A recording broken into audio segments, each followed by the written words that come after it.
평강의 성경을 읽어주는 누나 채널에 함께하여 주시는 모든 형제님, 자매님들에게 하나님이 허락하시는 만남의 축복이 풍성하시기를 예수님의 이름으로 기도합니다.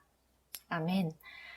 이번 시간에는 교회 지체들과의 만남 가운데 이루어지는 상호작용에 대해서 함께 이야기해보고자 합니다. 우리는 세상을 살면서 수많은 사람들을 만나게 됩니다. 부모님, 형제들, 교회 지체들, 직장 동료들, 배우자, 자녀 등 수많은 사람들과 만남을 갖고 더불어 살아갑니다. 그리고 무엇보다 중요한 만남은 바로 하나님과의 만남이지요.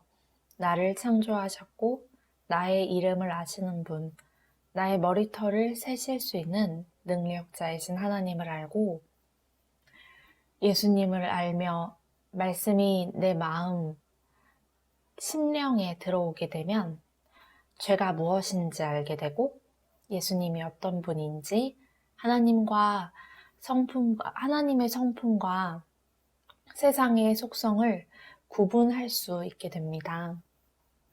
갈라디아서 5장에 보면 죄는 육체의 일을 의미하는 것으로 음행, 더러운 것, 호색, 우상숭배, 주술, 원수 맺는 것, 분쟁, 시기, 분냄, 당 짓는 것, 분열, 이단, 투기, 술 취함, 방탕함, 그와 같은 것들이라고 합니다. 이와 반대로 예수님의 속성에는 성령의 열매가 속한다고 볼 수 있습니다. 성령의 열매에는 사랑, 희락, 화평, 오래 참음, 자비, 양선, 충성, 온유, 절제가 있습니다.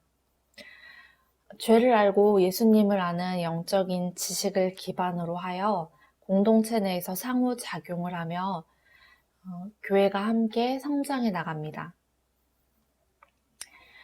교회 지체들과의 상호작용이 갖는 의미를 4가지로 분류해 보려고 하는데요. 첫째, 타인의 죄를 봄. 둘째, 나의 죄를 봄. 셋째, 타인 안에 예수를 봄. 넷째, 내 안에 예수를 봄. 이러한 4가지로 분류해 보았습니다. 첫째로는 우리는 타인의 죄를 봅니다. 우리는 타인의 행동을 볼 때 죄를 저지르는 행동 또는 말을 하는 것을 보게 될 경우에 저런 행동과 생각은 옳지 않은데 라는 생각을 성경 말씀을 기준으로 하거나 혹은 내 개인적인 생각과 경험을 기준으로 해서 판단하게 됩니다. 저런 죄를 짓다니 쯧쯧하는 내 안의 교만함과 우월감을 기반으로 해서 타인의 죄를 보게 된다면 타인을 비판적으로 볼 수 있습니다. 이와 반대로 죄를 짓는 사람에 대해서 긍휼한 마음을 가지는 경우 저러한 죄악된 삶에서 돌이키면 좋겠다라는 예수님의 마음을 갖게 됩니다. 이 경우 부드러운 권면의 말을 건네거나 주님께 올려드리는 중보기도를 하는 방식으로 행동하게 됩니다. 둘째, 나의 죄를 봅니다. 우리가 내면에 갖고 있었던 연약함이 혼자 있을 때에는 드러나지 않았지만 사람과의 관계 가운데 죄가 분명하게 드러나는 경우가 있습니다. 만남을 통해서 드러난 죄를 알아차리는 것은 하나님의 전적인 은혜입니다. 죄를 알아차리면 죄에 직면하여 하나님 앞에 죄를 올려드리고 회개함으로써 죄사함의 은총을 받게 됩니다. 다윗이 밧세바를 만났을 때 다윗 내면에 음란의 영이 역사하는 것을 보게 되었고 다윗이 밧세바의 남편 햇사람 우리아를 만났을 때에 살인의 영이 역사하는 것을 보게 되었습니다. 다윗이 음란을 저지르고 살인을 저지르는 순간에도 스스로 죄라는 것을 깨달을 능력이 없었습니다. 다윗이 육적인 쾌락에 집중하고 있다는 것을 밝혀준 사람이 밧세바였고 밧세바의 임신이 다윗에게도 수치스러운 일이기에 이것을 모면하려고 하는 방법으로 남편 우리아를 살인하는 것을 선택했는데 이 일들은 밧세바, 우리아를 만났기 때문에 그 만남을 통해서 들통난 죄악들입니다. 다윗은 이런 만남들을 통해 드러난 죄악들을 하나님께 올려드리고 진정한 회개를 통해서 죄사함을 받게 됩니다. 셋째로 타인 안에 예수를 봅니다. 우리는 공동체 안에서 수많은 사람들의 사랑과 대가 없는 헌신, 섬김, 기도, 교제를 바탕으로 해서 영적으로 성장합니다.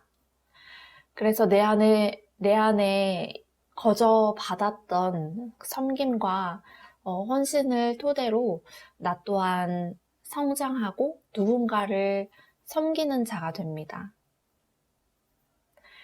예수를 믿는 사람을 죽이던 사울이라는 청년은 스데반이 순교하는 장면을 목격하게 됩니다. 예수님처럼 기도하고 용서하는 스데반의 삶을 통해서 크고 작은 영향을 받았을 것이라고 추측해 볼 수 있습니다. 그래서 넷째로 내 안에 예수를 봅니다. 예수님을 믿게 되면 이전에 세상에서 살았던 습관들이 점차로 멀어지고 예수님처럼 살고 싶은, 거룩해지고 싶은 강렬한 마음에 사로잡히게 됩니다. 내 안에 성령의 열매가 처음에는 미미해 보일지라도 이 열매는 점차로 자라나게 됩니다. 바울도 죄인 중에 괴수라는 고백을 했는데 예수님을 믿기 전에는 예수 믿는 사람들을 죽이는 데 앞장섰던 죄인 중에 괴수의 모습이었지만 하나님의 종으로 부르심을 받은 이후에는 하나님을 위해 어떠한 고난도 감수하는 열정의 복음 전파자로 쓰임받았습니다. 사실 회개라는 것은 내 힘으로 할 수 없고 성령님의 도우심으로 이루어지는 작용이기에 우리가 죄를 삶에서 내려놓고 거룩함을 입는 것들이 쉽다고 말할 수는 없는 일입니다. 어찌하면 인간관계 가운데 힘들어하시는 분들이 많으신데 이러한 것들도 우리가 삶에서 죄악들을 내려놓지 못하고 온전히 주님께 맡겨드리지 못하는 인간적인 연약함이 있기 때문이지요. 하지만 만남 가운데 예수님께서 함께하여 주셔서 육체의 질병을 치료하시는 예수님께서 이 시간 인간관계에서의 질병도 치유하여 주시고 모든 만남을 거룩해 하여 주시기를 바랍니다. 모든 만남의 축복 가운데 죄를 하나님께 올려드리고 죄 사함을 받으며 성령의 열매가 가득 맺히시기를, 정말 풍성하게 맺히시기를 진심으로 예수님의 이름으로 기도합니다. 아멘.